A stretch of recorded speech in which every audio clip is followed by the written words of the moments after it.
ಹೌದು ಗೈಸ್, ನಿಮಗೆಲ್ಲ ಗೊತ್ತಾದ ಬಿಗ್ ಬಾಸ್ ಸೀಸನ್ 12 ನಿನ್ನೆ ಮುಗಿಯುತ್ತೆ. ಆ್ಯಂಡ್ ನಿಮ್ಮ ನೆಚ್ಚಿನ ಗಿಲ್ಲಿ ಅವರು ವಿನ್ನರ್ ಆಗ್ತಾರೆ. ಹಾಗೆ ನಿಮ್ಮ ನೆಚ್ಚಿನ ರಕ್ಷಿತಾ ಶೆಟ್ಟಿ ಅವರು ರನ್ನರ್ ಆಗ್ತಾರೆ. ವೆಲ್ ಡಿಸರ್ವಿಂಗ್ ಅಂತಲೇ ಹೇಳ್ಬೋದು. ಅಲ್ಲಿ ಇಬ್ಬರಲ್ಲಿ ಉಲ್ಟಾ ಪಲ್ಟಾ ಆ ಕಡೆ ಈ ಕಡೆ ಆಗಿದ್ರು ಜನರಿಗೆ ಅಷ್ಟೊಂದು ಇಷ್ಟ ಆಗ್ತಿರಲಿಲ್ಲ ಅಂತ ನನಗನ್ಸುತ್ತೆ. ಸೊ ಯಾರೆಲ್ಲ ಗಿಲ್ಲಿಗೆ ವೋಟ್ ಮಾಡಿದ್ದೀರಾ ಅವ್ರಿಗೂ ಕಂಗ್ರಾಟ್ಸ್. ಹಾಗೆ ಗಿಲ್ಲಿಯವ್ರಿಗೂ ಒಳ್ಳೆಯದಾಗಲಿ. ಸೊ ಸದ್ಯಕ್ಕೆ ಏನಂತಂದರೆ, ಗಿಲ್ಲಿಯವರು ನಿನ್ನೆ ವಿನ್ನರ್ ಆಗಿದ್ದಾರೆ.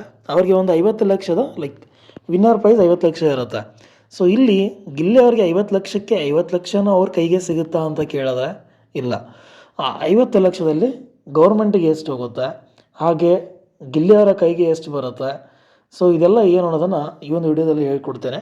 ಅದಕ್ಕಿಂತ ಮುಂಚೆ ನೀವು ನನ್ನ ಚಾನಲ್ನ ಫಸ್ಟ್ ಟೈಮ್ ನೋಡ್ತಾ ಇದ್ದರೆ ಚಾನಲ್ನ ಸಬ್ಸ್ಕ್ರೈಬ್ ಮಾಡ್ಕೊಳ್ಳಿ.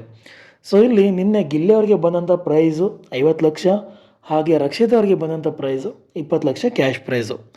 ಆ್ಯಂಡ್ ಗಿಲ್ಲಿ ಅವ್ರಿಗೆ ಸಪ್ರೇಟಾಗಿ ಸುದೀಪ್ ಅವರು ಕೂಡ ಒಂದು 10 ಲಕ್ಷನ ಮೇಲೆ ಕೊಡ್ತೀನಿ ಅಂತ ಹೇಳಿದ್ದಾರೆ.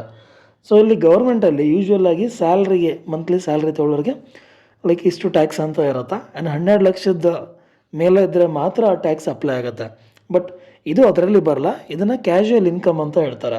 ಸೊ ಈ ಥರ ಒಂದು ಶೋ ಅಲ್ಲಿ ವಿನ್ ಆದಾಗ ಬಂದಂಥ ಅಮೌಂಟ್ ಆಗಲಿ, ಅಥವಾ ಎಲ್ಲೋ ಲಾಟ್ರಿ ಅಥವಾ ಯಾವುದೋ ಒಂದು ಬೆಟ್ಟಿಂಗಲ್ಲಿ ಗೆದ್ದಿರೋಂಥ ಅಮೌಂಟ್ ಆಗಲಿ, ಅದನ್ನು ಕ್ಯಾಶುವಲ್ ಇನ್ಕಮ್ ಅಂತ ಕನ್ಸಿಡರ್ ಮಾಡಿ ಅದಕ್ಕೆ 30% ಟ್ಯಾಕ್ಸು ಗೌರ್ಮೆಂಟಿಗೆ ಹೋಗುತ್ತೆ.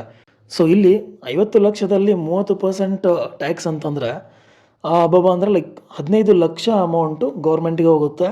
ಆ್ಯಂಡ್ ಗಿಲ್ಲಿ ಅವ್ರಿಗೆ 35 ಲಕ್ಷ ಕೈಗೆ ಸಿಗುತ್ತೆ ಅಂತ ನೀವು ಅಂದ್ಕೊಂಡಿದ್ರೆ ಇಲ್ಲ. ಯಾಕಂದರೆ ಈ 15 ಲಕ್ಷ ಗೌರ್ಮೆಂಟಿಗೆ ಹೋಗುತ್ತೆ. ಆ್ಯಂಡ್ ಈ 15 ಲಕ್ಷ ಅಮೌಂಟ್ ಅದ್ರ 4% ಅಂದರೆ ಹತ್ತತ್ರ 60,000 ಆಗುತ್ತೆ. ಸೊ 15 ಲಕ್ಷ ಪ್ಲಸ್ 60,000, ಈ 60,000 ಎಲ್ಲಿಗೆ ಅಂತಂದರೆ ಆರೋಗ್ಯ ಮತ್ತು ಶಿಕ್ಷಣ ಟ್ಯಾಕ್ಸ್ ಸೆಸ್ ಅಂತ ಹೇಳ್ತಾರೆ. ಸೊ ಆ ಕ್ಯಾಟಗರಿಗೂ ಕೂಡ 4% ಹೋಗುತ್ತೆ. ಅದು 50 ಲಕ್ಷದ 4% ಅಲ್ಲ, 15 ಲಕ್ಷದ 4% ಹೋಗಿ ಅಲ್ಲಿ 60,000 ಮೈನಸ್ ಆಗುತ್ತೆ. ಸೊ ಟೋಟಲಾಗಿ 15 ಲಕ್ಷದ 60,000 ಕಟ್ಟಾಗಿ ಗಿಲ್ಲಿಯವರ ಕೈಗೆ 34 ಲಕ್ಷದ 40,000 ರೂಪಾಯಿ ಗಿಲ್ಲಿಯವರ ಕೈಗೆ ಸೇರುತ್ತೆ. ಇದರ ಜೊತೆಗೆ ಕಿಚ್ಚವರು ಕೊಟ್ಟಿರೋಂಥ 10 ಲಕ್ಷ ಕೂಡ ಅವರ ಕೈಗೆ ಬರುತ್ತೆ. ಆ್ಯಂಡ್ ಅದರ ಮೇಲೆ ಒಂದು ಕಾರ್ ಕೂಡ ಗಿಫ್ಟ್ ಮಾಡಿದ್ದಾರೆ. ಸೊ ಇದಿಷ್ಟು ಗಿಲ್ಲಿಯವರಿಗೆ ಬಂದಂಥ ದುಡ್ಡಲ್ಲಿ ಗಿಲ್ಲಿಯವರ ಕೈಗೆ ಸಿಗೋದು. ಆ್ಯಂಡ್ ನೀವೆಲ್ಲ ಅಂದ್ಕೊಂಡಿರ್ಬೋದು ಇದು ಗಿಲ್ಲಿಯವರ ಕೈ ಮೇಲೆ, ಅಥವಾ ಇದು ಗಿಲ್ಲಿಯವರ ಕೈಗೆ 50 ಲಕ್ಷ ಸಿಕ್ಕ ಮೇಲೆ ಆಮೇಲೆ ಇದೆಲ್ಲ ಟ್ಯಾಕ್ಸ್ ಪೇ ಮಾಡ್ತಾರೆ ಅಂತ ಅಂದ್ಕೊಂಡ್ರೆ ಇಲ್ಲ. ಯಾವ ಕಂಪ್ನಿಯಿಂದ, ಯಾವ ಸ್ಪಾನ್ಸರಿಂದ ಅವರಿಗೆ 50 ಲಕ್ಷ ಸಿಗ್ತಾ ಇದೆ, ಅವರೇ ಮುಂಚೆ ಗೌರ್ಮೆಂಟ್ ವತಿಯಿಂದ ಕಟ್ ಮಾಡಿ ಗಿಲ್ಲಿ ಅವ್ರಿಗೆ ಕ್ಯಾಶ್ ಮೇಲೆ 50 ಲಕ್ಷ ಅಂತ ಬರೆದ್ರೂ ಅವರ ಕೈಗೆ ಸಿಗೋದೆ, ಅವರ ಕೈಗೆ ಕೊಡೋದೆ 34 ಲಕ್ಷದ 40,000 ರೂಪಾಯಿ.